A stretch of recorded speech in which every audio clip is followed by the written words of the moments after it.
Hate standing at this podium lately. Unfortunately, we're here, the good prosecutor, Karen McDonald, and I, tag teaming yet again on another terrible, terrible case. So I'll give you a little bit of the background, and then our prosecutor will speak to the charges that have already been issued. So the baseline is this: on August 7th, we received information concerning potential criminal activities of a physician, Dr. Omer Ajaz, I believe is the pronunciation, 37-year-old Rochester Hills resident who's married and is the father of 2 young boys.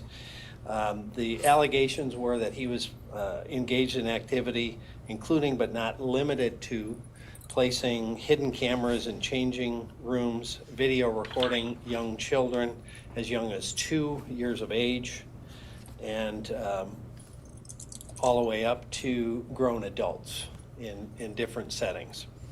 The current criminal charges, which the prosecutor will speak to, are primarily from activities conducted in Rochester and Rochester Hills when he was off duty, where he appears to utilize cameras that were deployed separate from himself and then also on his person. They were used in changing rooms, bathrooms, hospital rooms, as well as inside closets, bathrooms, and bedrooms of residents that he had access to.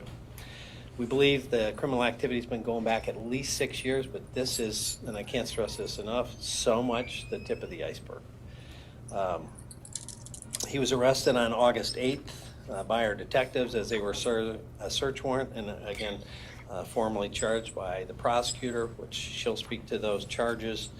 He's currently in our jail at $2 million cash bond, no 10%.